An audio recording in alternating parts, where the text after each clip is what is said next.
Yo, yo, yo, yo, what's up, all you burners, stoners, and potheads, and especially all you gardeners out there? This is Weedman 420 and Big Earl with the Grow Hour. How you doing, my brother, Big Earl? What's up, man? I'm doing really well, dude. How are you doing? I'm doing awesome. You want to know why? Why? I'm going to get baked with you, and we have a special guest on tonight, WeeWuu. What's going on, WeeWuu? How you doing, brother? How's everybody doing tonight? We're doing great. We watched you do a big bong rip, and it was very beautiful. So Big Earl and I are going to do a quick little smoke sesh and talk about what we're smoking. But I'm smoking some Blueberry Sangria grown by my friend Big Earl over there. Big Earl, what you smoking on?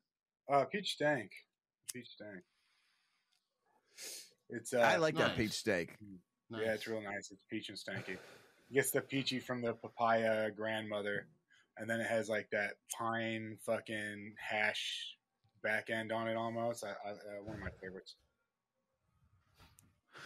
WeeWuu, what were you smoking on before we started the show?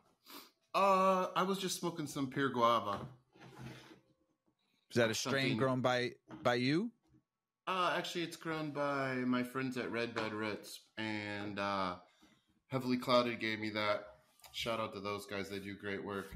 I've been smoking some of that. I really like this lime heads I've had lately. I had some sherbet cream pie that was pretty impressive. Still smoking some gas here and there, some like G-Sol, that kind of thing. I like to smoke a lot of different shit daily. Nice. Are you more of a bong ripper, or do you like joints, or do you like pre-rolls, or not pre-rolls. I don't buy pre-rolls, but yeah, I'll smoke joints or I'll do bong hits. It just depends. Nice. I love it. Big I like Earl. I'm sorry, I was gonna say I like the flavor of a joint before I light it. Yeah. There you That's go. huge. Yeah, big. Flavor Big change. Earl. Sorry, go ahead. No, it's okay. You were talking about before the show, though. You were talking about a friend that passed away in the industry. Do you guys know of him or know him or something like that? You guys want to give a shout out, talk about him for a minute if you know of him? Yeah, Bulletproof Genetics we saw earlier today passed away. I don't know him personally, but I've got quite a few of his packs and have loved a lot of his work. He did the deep breath work. I know a lot of people have seen that around, and he was a sad one to lose. So definitely rest in peace to Bulletproof. Yeah, I didn't know him that well at all, but it just sucks to see anybody in the industry pass away at before they should at this age and in this industry. So shout out to his family and all his friends. I'm sure I talked to him in my DMs over the last 10 years or something, or exchanged packs with him, but best to his friends, obviously. He's smoking the big fat joint in the sky now, and rest in peace, Bulletproof, and rest in power. And you just I don't know you, but from what I heard from Big Earl and what I've gotten to learn from what he's talking about here, I mean, you're legend, and I'm sure a lot of people are going to grow some of your packs soon just to show some peacefulness that you got to do. So rest in peace, Amen. Bulletproof, and yeah. So, but now here it is, WeeWuu. But you go by WeeWuu, but you also have Scapegoat Genetics. So who the fuck is WeeWuu? And how the fuck did you get that name? Because I'm thinking WeeWuu. I'm thinking that commercial. Emu, emu. Now I'm thinking I was singing it all day in my head. Thank you. WeeWuu, Thank you. WeeWuu, WeeWuu, WeeWuu. I love it. I love the name. How the fuck did you get it? Yeah, I tried to convince my wife that's what they were saying in that ad, but she wasn't having any of it. Sometimes the best things are like little accidents that you stick with, and that was just something that meant whatever to me. So maybe it was whatever strain, but it just stuck. It's easy to find on Google. No one else has it. And then Smart. So I've just kind of stuck with it. It's easy to figure out.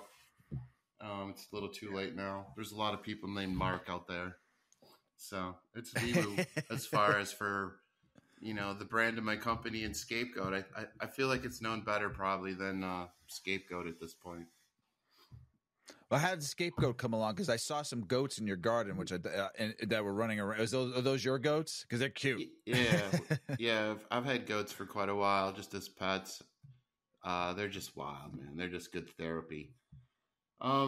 Scapegoat came about one night when I was sitting around coming up with names with my buddy in Slipknot, and Scapegoat was something I thought I heard in one of their songs, and it was not. They said something else, but so that's what stuck. And we were getting ready for doing one of the High Times Cups back in the day when they actually meant something, and they were a good time. And it was the Los Angeles one, I believe. It was the Los Angeles or the Denver one. It was one of the two. And we just launched with that name. I hadn't thought about really like branding the company before then, but thank God I did, now that's been 10 years. 10 years, huh? That's when did you get your start though? Like when did you start like getting into it? So you said 10 years, but like when did you get your start? So, did you start just becoming a breeder, or were you just a grower, or did you just run some weed for some friends? And when you got like me, when I got my start way back in the early 90s. So when I was in 6th grade, I had a girlfriend that was a little bit older than me. And you stud. She was a gateway. She was a gateway, we'll say. But long story short, my uncle, when I was a freshman in high school, came home from California with a bag of real cannabis. Otherwise, it was Mexican brickweed where I was. The diesel weed that we would get back then came in a diesel truck soaked in diesel, literally. We're lucky we're not all dead. It shows the true medical benefits of cannabis that anybody my age that smoked all that brickweed nonsense, you'd rip apart those giant nasty ass bricks, I assume, and you'd find these like patches that were a different color that looked like nice trichomes. Those were mold. None of that killed me. You ever find a dead bird in yours? Hold on. No. You ever find a dead bird in yours? You ever find shotgun shells in yours? We've found fish hooks just to weigh them down better. Live worms. Yeah. Live worms, like lots of them. The Reagan era. Yeah, we're about the same age, so I feel I'm right with you here. But I was reading High Times magazine, and I was seeing all those pictures, and once like Overgrow, the forum, came on, and somehow I found that on dial-up internet, and I started seeing pictures of what was going on again. I figured out how to get seeds, and I started buying seeds in like 95, 94 from like Heaven's Stairway and Gypsy Nirvana and Serious Seeds and Mark up in Canada. It was wild times. We what was the time frame? That was about 97, 96. We used to take a marine battery out to a creek and a swamp and, some hoses and allegedly, and grow all those seeds in pots out there and water from the creek, so to speak. Good times. Good water. Crazy times. That's when life was easy, right? Yeah, times are wild like that. I can remember some crazy prices, and it was great to have a chance to live through that. I'm glad I'm not starting my. Go ahead. I was gonna just say I'm glad I didn't start my life in cannabis as a bud tender. I was talking to Big Earl on the last episode. Or was it during our practice yesterday when I'm talking about, this is 93 to 98 when Sure. I lived in the Southeast, allegedly, and pounds were going for 4,000 or 5,000. It was a beautiful time. And Mexican brickery was going for 500, 600 a pound, depending on who you got it from. So, allegedly. I remember $6,500 pounds. Yeah, okay. And that was for Headband. That was Headband and OG Kush, the real deals out of Vancouver or whatnot. Good old Michigan. There you go. So making seeds. So your start was back in the late 90s, allegedly, and making seeds by the down by the creek was so you would buy seeds from some magazines and then basically you learned to breed Forums. back in the 90s. Okay. Yeah, I started pretty early. I had a friend named Jake, and his last name rhymed with Walzer, who was really into it too, and he had a colloidal silver machine, and we started buying 100% pure, silver coins, and hooking them up and making our own colloidal silver, and it worked remarkably well. And we just started reversing and playing around.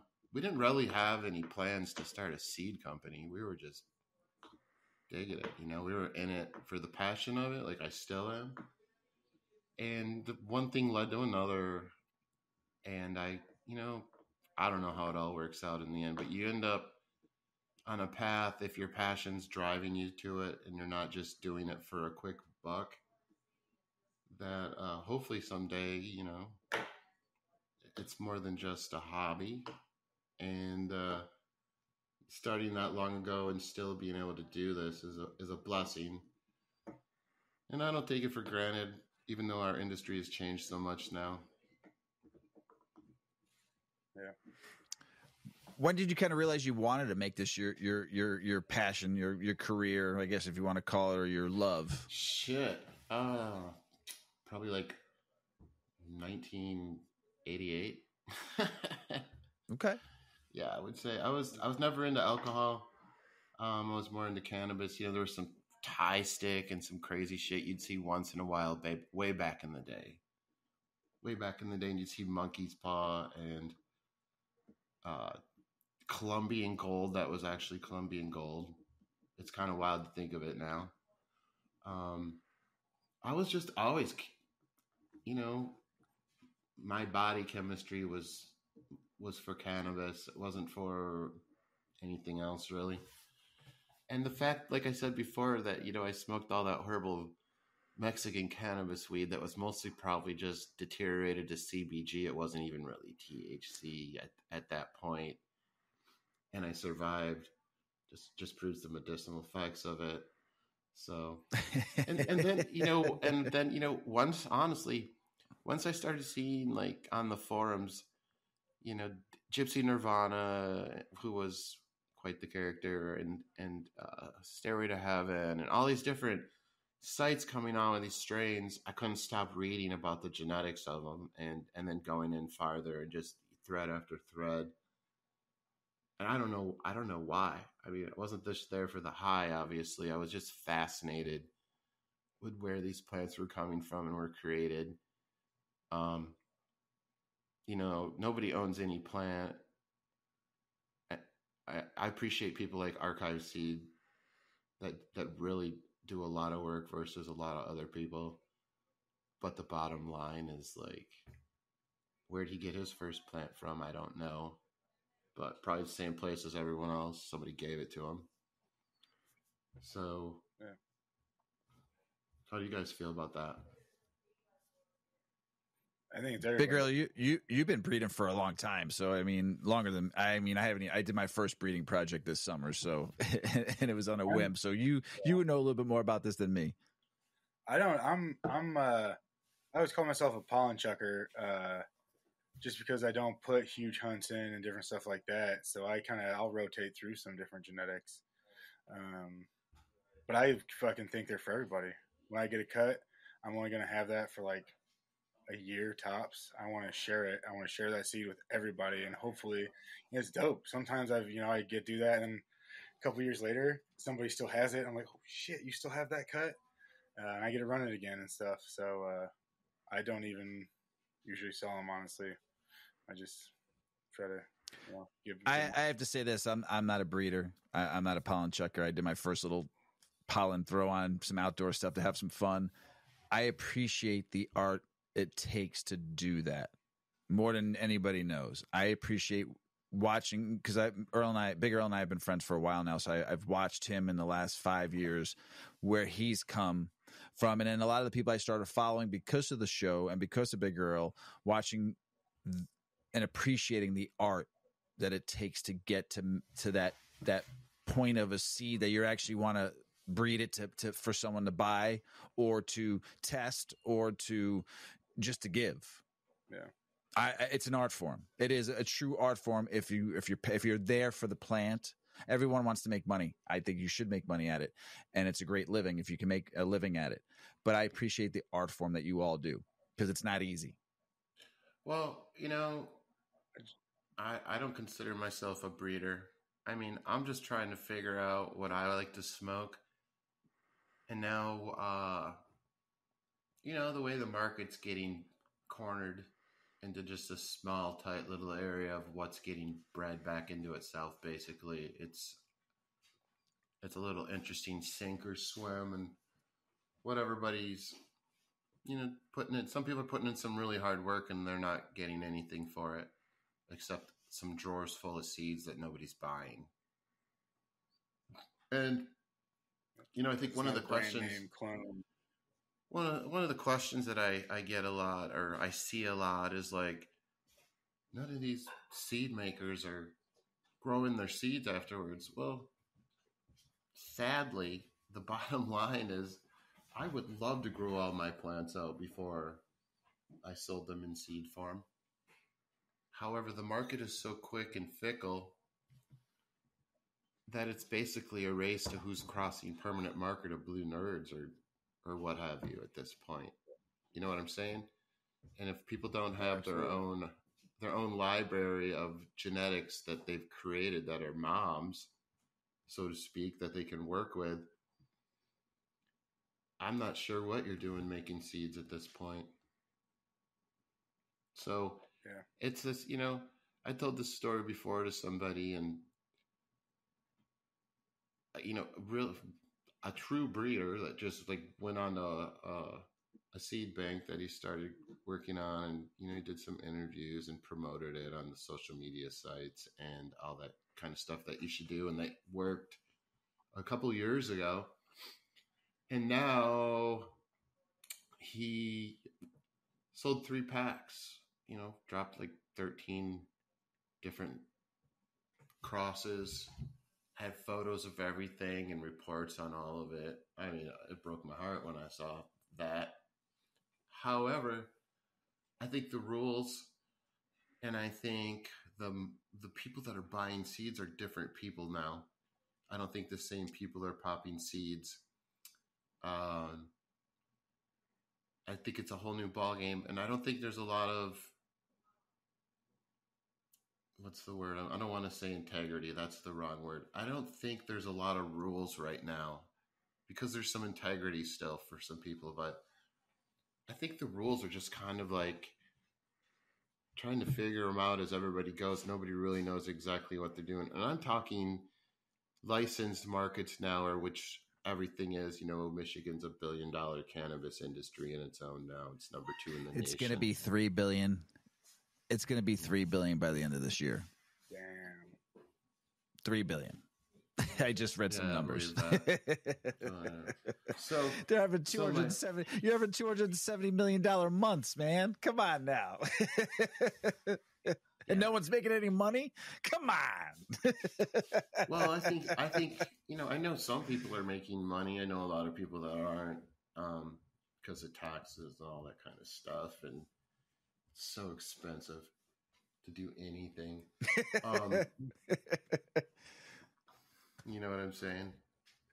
You got to have a plan and a good leader. Better have a plan. Oh, yeah, that's why I have my wife. And so does Big Earl.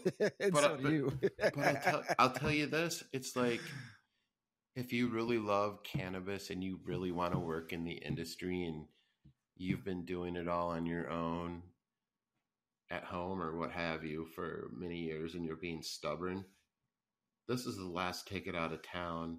Sadly, I hate to put it that way, but if you're not already doing something in the legal market, you might be too late. Unless you're in a state that's not legal yet, not even medical yet. There's some states out there you can make money if you're in there now trying to get to that point. You can if you can get in those states now. That might be 2-3 years away. If not, you're done. If you're going in a state that's legal now, that's already being saturated out, unless you're buying an established business because somebody wants to retire, you go to a state that you need to fight for legalization, and then get on the bottom floor and work your way up. You might have to spend a little bit of money doing it, but you'll be one of the first on the ground floor. And then 10 years. Not to interrupt. I'm sorry. I'm trying not to interrupt. Go ahead. No, go ahead. As far as how it happened in Michigan, it was overnight. It was a matter of so much product hit the market all of a sudden in 1 month that it destroyed what they called the caregiver market. Yeah. It destroyed it. I appreciate the caregiver market. Oh yeah, Big Earl over there. I appreciate the hell out of the caregiver market there. I think if it wasn't for the caregiver market in Michigan, there would be nowhere where it's at today. Yeah. Exactly, and let's not forget that. What's that? Go ahead. Well, I was gonna say, what we see now too that sucks is that there's so many people working on the other side of this that the caregivers not only they don't really get. When you go online and you look up a lot of different things, especially you get on like Reddit and different stuff. It's when you talk about caregiver this and caregiver that, there's a lot of hate for it, and it's crazy because it's such a positive thing. But you go on there and you talk about regs in the regular market, in the market, in the legal market, whatever you want to call it, and you talk about radiation and irradiating, I think is what the name of the remediating process is, and remediating, yeah, and different shit like that, and it's like a complete, that's bullshit. I'm tired of people saying this, and it's like, man, I can't believe this is the fucking mindset of what's going on with some of this shit. I know it's not everybody, but it's like it almost split into two markets again. Where like the potheads and the caregivers. So that is definitely the information everybody's being fed. Yeah. And I'm not going to say it's right or wrong.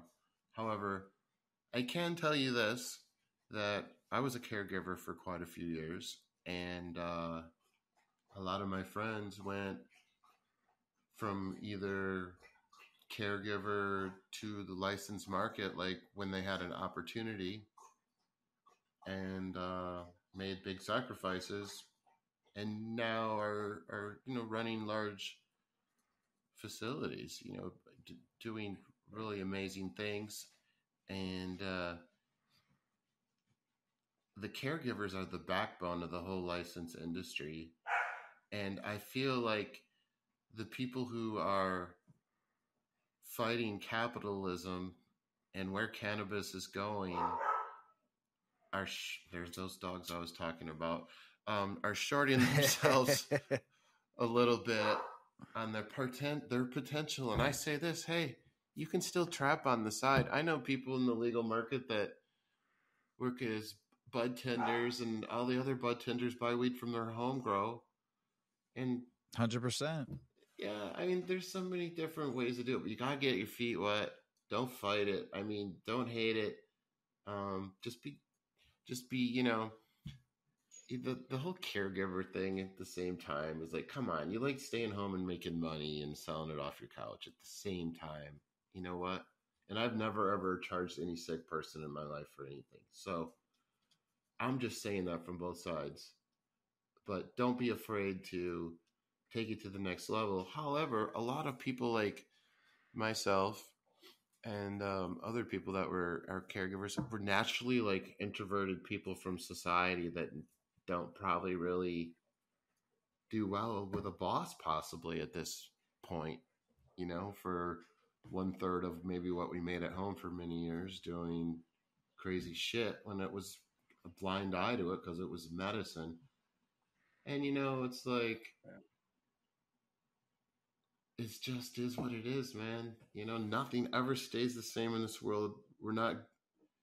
And nothing ever is going to, but don't let anger and don't let your emotions get in the way. Go look around and see if you have any friends that aren't pieces of, I'm trying to keep this somewhat clean, if you have any friends or you know somebody that you don't think is a horrible human and they're involved in cannabis and they're hiring people, go fucking do it. Otherwise, go get a job somewhere else and join the insurance agency and do something safe, because if you're not here to work 60 hours a week and if you're not here to suffer for a while, it's not for you anymore. It's not for those people. Yeah. And True passion. you ruin social media for me with your crying about it constantly, when there's so many different opportunities versus any other industry now. And guess what? You can sleep at night without getting your house raided, possibly. And if you have done this for a few years... Don't forget, we're still all in the traditional market because it's still federally illegal. So they can come and pound on your door anytime they fucking want. Yeah. This whole segment, but I don't see it. We kind of wanted to do for that is to be in this industry anymore. You have to have a real passion, and to come into it with the money, you're going to be pretty upset. But if you have that passion, then maybe making your own seeds is going to be something that you want to do, you know? And when we talked, we're like, okay, let's do this segment. We've talked about it before, but let's do it deeper. And the first question was like, well, do you really want to make seeds? Because there's a lot of great breeders out there with a ton of passion. So what do you think there's reasons to make seeds anymore? Do you think that, you know, like, sure, you know what? But look at it this way. Do you know how many people buy? Do you know how many? Yeah. So you know how many people just bought a camera and they think they're going to make a living taking photos? Absolutely. Yeah. Well, my daughter does pretty well at it for some reason because she has passion for it. Yeah, whatever you're using, but that's how you should look at making seeds. If you're making seeds, it should be for yourself, not because you want to make money, because there's not a lot of money in it anymore.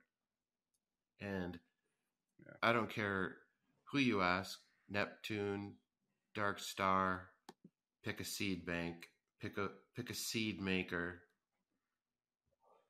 Pick one of your friends that you think buys a lot of seeds, ask them how many seeds they bought lately. And there's outliers, and they're all going to get in my DMs now and tell me they do, but I'm telling you, it's all about your relationships that you've developed at this point of your career in cannabis. And if you're just new to it and you're just getting in here, you're way behind. So if you're 19, 20, or whatever age you can legally get a job, or if you know some trapper that's doing a great job and you feel safe, go learn some tech from them, I guess. If you want to do that, just do something where you're learning. But there's good people that are doing good things, and try to get involved with them. Yeah. The niche is huge. The niche you can create, the people you can meet. Here's what I want to say though, real quick. As a pollen checker, breeder, doing seed projects, you're making. Give me how many packs on an average that you get. I'm just trying to figure this out in my own pea brain. So, how many packs do you normally get out of a session? How many packs do I make? Is that what you're asking me? Yeah. How many packs do you make? Oh, it's completely all over the place. Just give me a number on your last one. Your last one. How many packs did you get? In my 2x4, I make about 7,000 to 8,000 seeds in a 2x4 tent. I haven't been doing it for a really long time. I just let my male kind of go at it in there. If that helps break. Well, so hey, here's some real talk for you right here. When you ask me a question like that, my last reversal was Sherb cream pie, and I got like 110 seeds out of like 45 plants. Okay, so how many packs did that make? How many packs did that make? 10. None. Okay, 10 packs. 10 packs. So you have to have 10 people out there that know you, that buy from you. It's 10 packs. It's a rarity pack, one of a kind. Never get it again. Okay? It's amazing. What I'm trying to say is this: for all the people out there wanting to get into breeding, it's just like home brewing. How much homebrew equipment out there, and how much hops did someone buy off of a hop breeder? Same thing with you're all dealing with. There's not a lot of us right now. I'm a home grower. There's probably 1% market in the whole country because not everywhere is legal to home grow. So you have to understand something. There's a possibility in the future for everybody to make money in this, but you have to lay your foundation now. This is what I'm trying to get at. Now, some of the guys and gals that have been doing this for 20 years, 15 years, 10 years have laid their foundation. They're getting their genetics ready for it all to come. So think about what Scapegoat WeeWuu was saying here. If you're not getting in this now, and you think you're going to, you're way behind the fucking 8 ball, probably behind the 9 ball too. Because these gents and ladies have mastered their craft now to where they're there, to where when one day, hopefully home grow, maybe there'll be more caregiver programs. Maybe there'll be where there'll be some big craft cannabis that want to buy your genetics because you've been doing it for a while. So here's where you laid the foundation. It takes time to do it. Some trades take 20 years. And here we are 20 years later. You've been growing since the 90s, breeding your first breeding project. You've been wanting to do it since 88. This is where I'm trying to tell you it's not that you can't make money at it. There will be a time and a place, but 1% in this whole country are home growers. Now, when the world gets its whole fucking act together, the people that have laid their foundation are going to be, Big Earl's now got people in Australia buying his genetics. It's just, it will come. That's why, yeah. It's going to take more than one. There's 1%. And how many breeders just in the United States? We've had breeders on from Spain. Probably more than the 1% that are home growing right now. That's all I'm trying to get at. For sure. So patience, foundation needs to be laid before the house is built. That's all I got to say. It will come for the people that stick with it and do it. It's just going to be, it just takes work. Like you said, 60 hours a week. It's not easy to master a craft. And, even way back when I launched my company, I gave away so many packs of seeds. And, I was grateful to have a booth at High Times events where it was just a phenomenal time to be in cannabis. It was pretty amazing at those events. And that was the foundation, that's where Black Cherry Cheesecake came from, was way back then, and a few other strains. And now I feel like people can still be successful. You can still sell seeds, but it's, there's a lot of weed being grown at licensed facilities, not in people's houses or barns or whatever, nearly as much anymore. So you have to think about that. And, something I'm always thinking about is what's going to be popular in 6 to 9 months from now, or 12 months? Because it takes a minute when you make seeds for it to be grown and enough people to smoke it. A cut gets passed around. When you're trying to start a company, by now, hopefully you have relationships where you're going down avenues where you're trying to do things like, shout out Vera Cultivations and Elias, that kind of stuff. Hopefully you have some kind of plan if you've been doing this. Otherwise, you're doing it for you and your buddies, and take notes on what they like and what you like, and then listen to yourself over everyone else. So basically, I've been homegrown for a little bit now. I'm still learning every day. But if I wanted to do an actual breeding project just for myself, so I can get some seeds, so I don't know if I can't afford to buy more seeds, how do I start? Okay, so you'd probably go on social media. I hope this is legal. I'll keep it clean. So I don't know. Fuck. I think seeds are, excuse my French, seeds are legal to federally ship across the United States now. So you can be creative, and, there's multiple avenues to find seeds. But what I would do is, like, you've obviously smoked some weed at a licensed facility or your friend. Number one thing you don't do is usually don't take in clones to a brand new, clean grow area where you're going to try to grow. Don't do it. Just go the extra mile and buy some seeds from a credible source. Honestly, figure out a credible source. You're intelligent enough to do that if you're going to try to grow. Because if you can't figure out how to do that part, just keep buying expensive eighths at dispensaries. And then, I mean, the best information I could give you is try to grow a couple strains that you can research enough on Google and make sure that they're far enough apart from each other. Like, you don't want to date your cousin if you live in a small town. You want to date a girl from a couple towns over just to be safe. Think like that with seeds. You want to add something to this, Earl? No, yeah, I think seeds is. I like seeds over everything. I know that that's another good shirt. Hold on, I gotta write that down. I like seeds over everything always. Most of my room is seeds at any given time, and like when something's real special, I'll keep it around for a little while and probably hit it with a mail, and then I'll move on to the next one.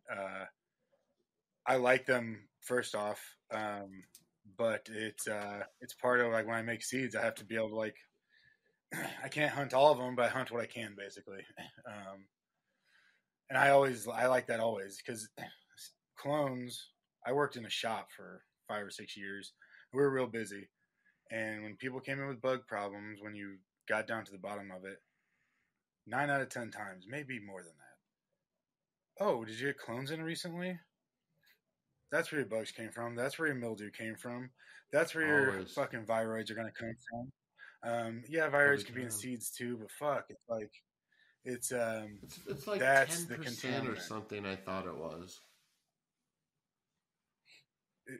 with what seeds. What's the viroid percent in seeds? 10%. 10%. I think he infected. 10% infected. Gotcha. That's what I thought. All I know is that. The times, literally every time I've ever had a problem, it's been after clones. I don't bring them in very often, and it's not all the time or even most of the time, and there's so much out there. I don't want to fucking grow anything that somebody else is growing. I get it from like a large facility standpoint. You have to have some stability, but for me personally, I want like half of my garden to be some random shit.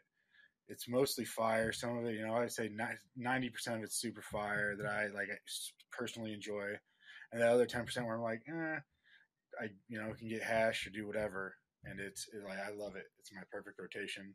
I have patients that support that. They love the different flavors. They understand like, oh, this is super fire, and like, hey, this one's not quite as terpy because it's a sister or something, but like I have to sell this shit. They understand that, and but it's all so good that nobody. It's the way, in my opinion. That's the way it should be, right there. Yep, that's great. Yeah, it's the best. If you haven't hunted a bunch of seeds, it's so much fun. You got a lot of seeds, Big Earl. I seen your refrigerator. I seen your refrigerator. You love the seed hunt. I got scared. I've told this story before, but I got scared like 6 or 7 years ago, maybe fucking longer now, like 8 years ago.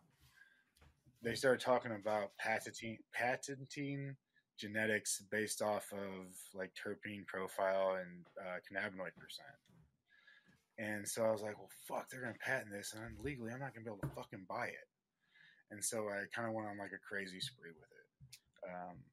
Got everything that I love and put some time and effort into researching, and then I don't really need to collect so much anymore. But fuck, I love seeds.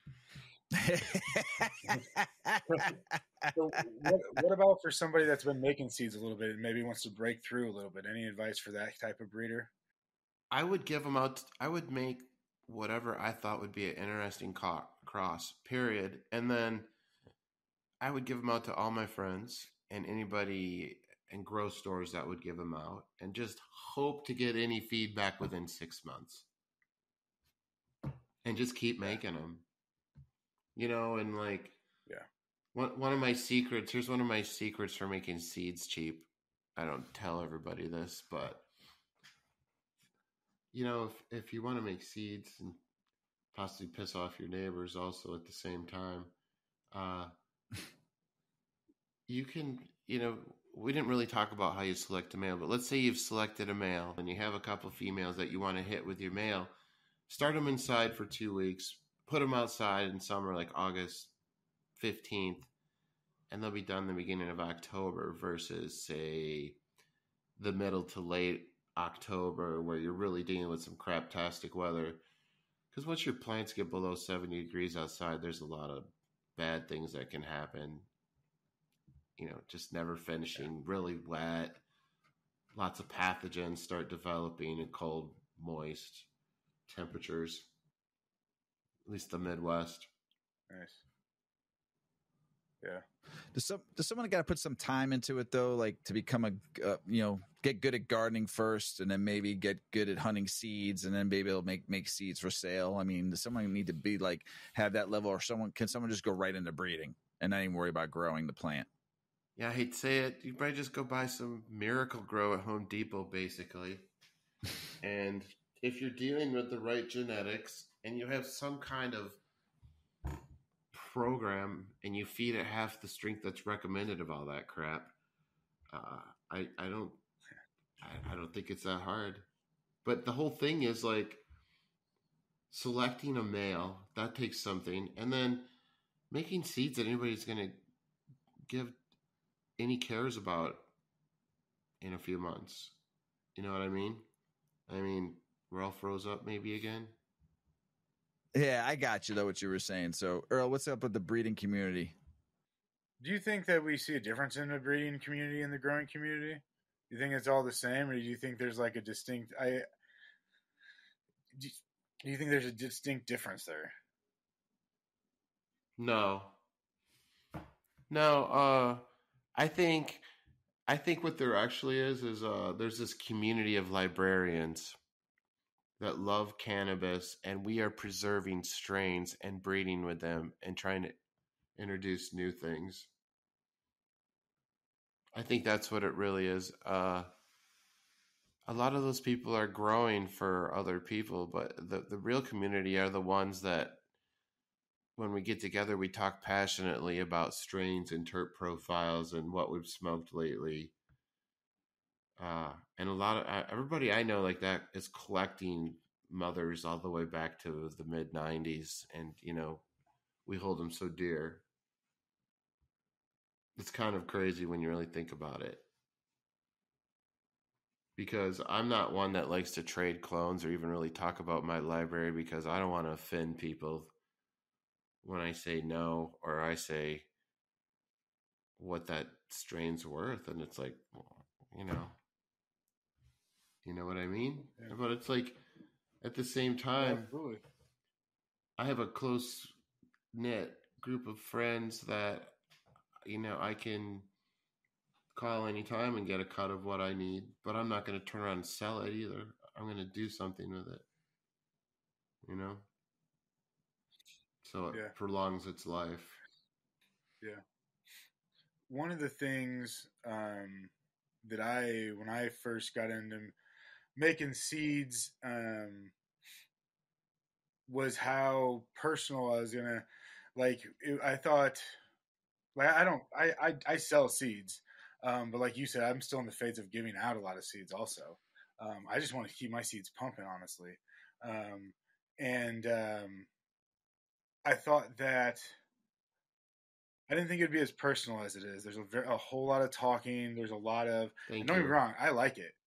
I like getting to know people. Like, I've created a lot of friends, but do you think that that's just how the industry is now? Are there breeders out there that are getting around this? And I know there's some like really large breeders in terms of like seed sales that aren't very personal. But how do you feel about that? I know you're always accessible. So, social media is a double-edged sword for me. I've met some really amazing people on there. And, now I'm pretty much ghosted. I have 27,000 followers on one account and almost 12 on another one. But because cannabis is such a horrible topic versus, everybody's 19-year-old daughter who hates their dad dancing around barely clad with anything, blah, blah, blah, blah. What I'm saying here is everything's changed.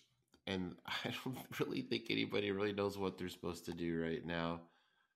Um, Cannabis social media is not where I can really sell seeds anymore. It's like everybody's just kind of going with the flow of whatever that means. Yeah. Yeah. Hey, I don't know. I don't know where you go. I don't know where you go now to like express what your art is. I'm not sure what the. I mean, you can't go to any of the social media. They all hate it. Makes it kind of difficult. What do you think about that, Earl? I think I'm super lucky that I had a friend that had a podcast that gives me some sort of expression on like my growing, yeah, on so I can say, hey, this is what I learned today, or hey, this is how I garden this way, and I feel like I'm sharing my art in a way with people. But Discord's been good too, Earl. Too. I love doing Discord because you can get a lot done on Discord and meet good people and share a lot of stuff on Discord that you don't get hacked or banned for like you do on social media.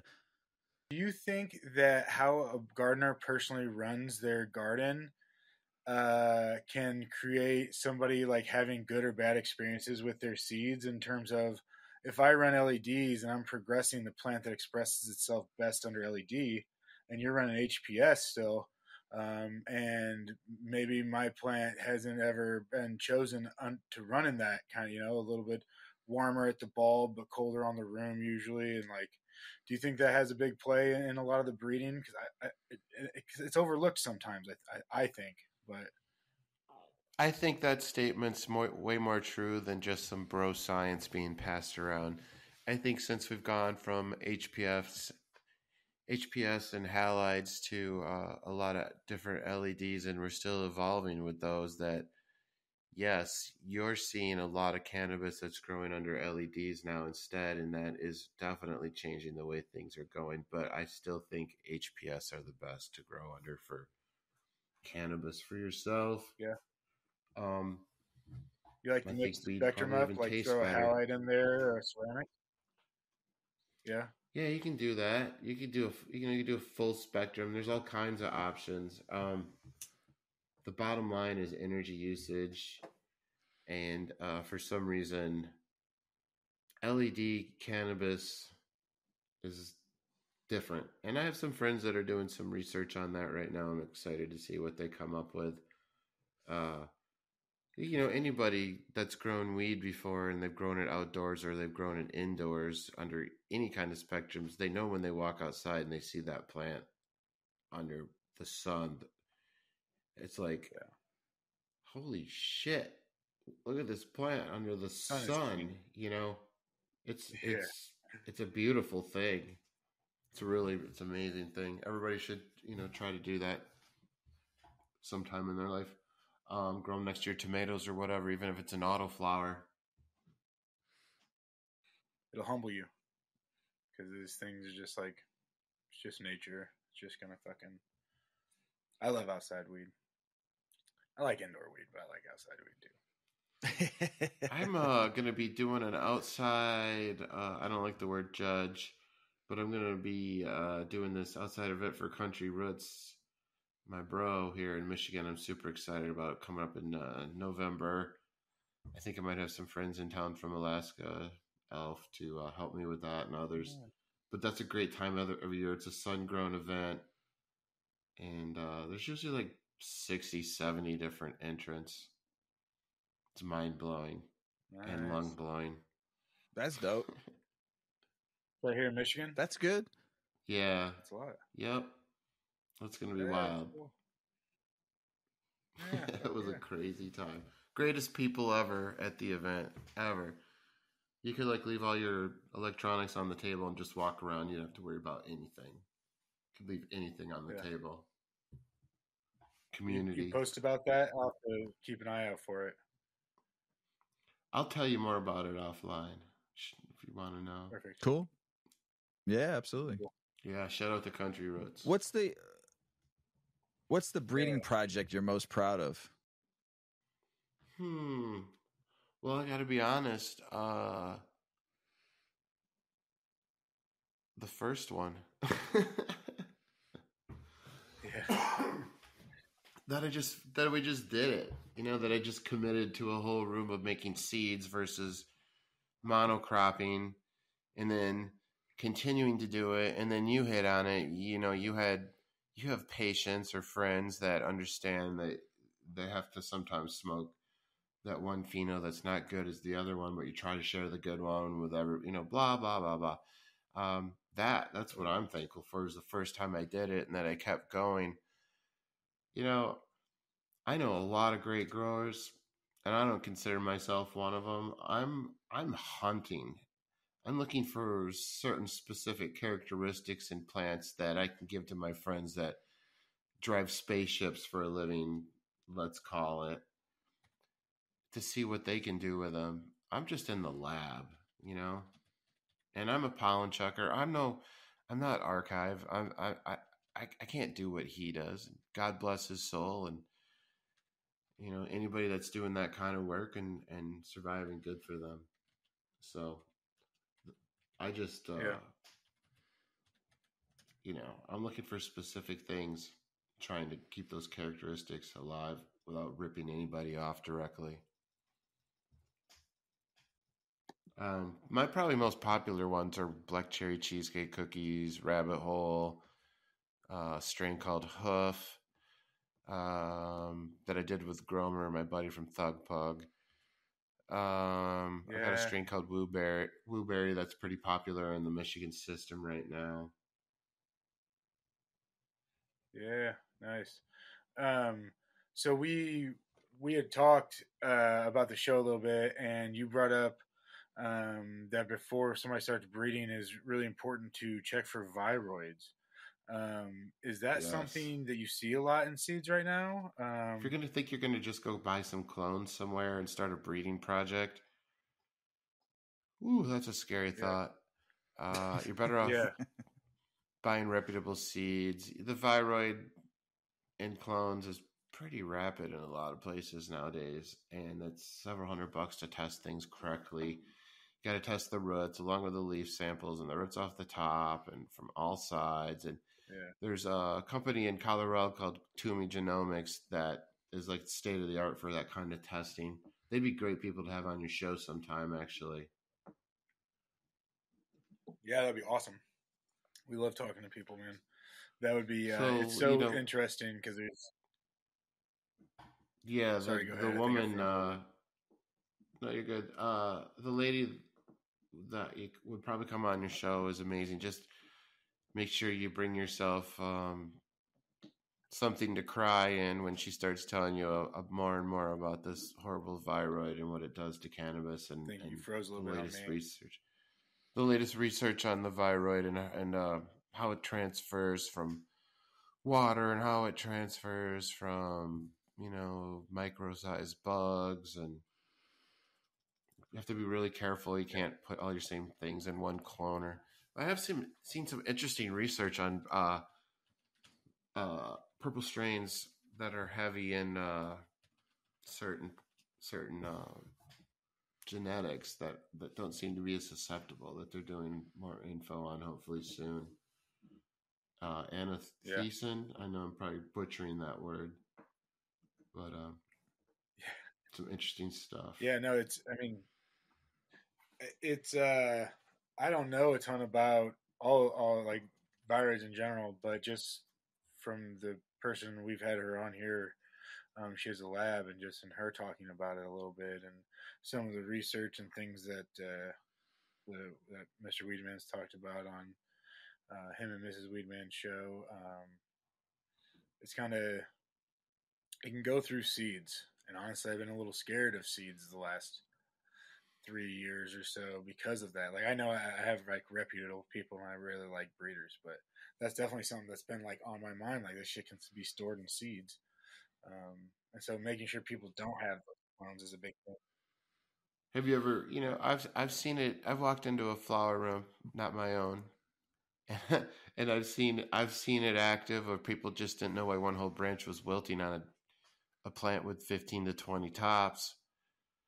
And that was like 4 years ago that I started seeing that kind of thing. and those were from Greenpoint Seeds. Shout out to him. And it's exploded now, and sometimes you see it in plants, and sometimes healthy plants don't really express it, and it's expensive to test for. So, you know, I don't take in plants that aren't tested at this point. You just can't do it. And when I'm cloning something, call me a little bit crazy, but I use large red solo cups right now when I get something into my area and I want to clone it. Even if it's been tested, I don't stick it in a cloner with anything else ever again. You know what I'm saying? I just get a little aquarium pump with a dial on it that maybe runs 5 of them. I turn it low and I get those really small little air rocks, and I just keep them all to themselves now, just to be not a separatist, but to be safe. Well, yeah, I mean it's smart. It's too much at risk. Like a restart is catastrophic. But man, I love chatting today. I don't know if you can hear Mr. Weedman, but we fucking love chatting today. Will you tell everybody your tags, so where they can find you? And go to any search engine and type in WeeWuu. You'll end up at my Instagram page. I have WeeWuuShop.com. I have a bunch of seeds on sale on there right now, and I'm always doing different sales. Otherwise, kind of blackballed on some social media, so I don't have many photos up anymore, but I can always show you those. I got a Discord too I can invite you to. That's all in my link profile on WeeWuu Instagram. Yeah. Nice, man. Well, I don't think you can hear Mr. Weedman. The mic's not going through. But I'm supposed to. I always end with a CalMag joke, and I don't know what to do. No, that's hilarious. Having any problems out there? Make sure you had some CalMag out there. Let's do a shot of CalMag to end the show. How's that sound, Earl? Don't forget to CalMag, everybody. Cheers, my friend. Cheers. Peace. Take care. Check out our cannabis lifestyle brand online at 8decades.com. Our custom smokes and accessories are perfect for your coffee table, bedroom nightstand, or kitchen counter. They're designed for you to show them off. The canna community is also loving our hemp and cotton blend t-shirts, sweatshirts, scarves, and hats, finished off with our 8 Decades logo. We've got some awesome long-lasting goods that will be your favorite for years to come. 8 Decades, because a 9th decade of cannabis prohibition isn't acceptable.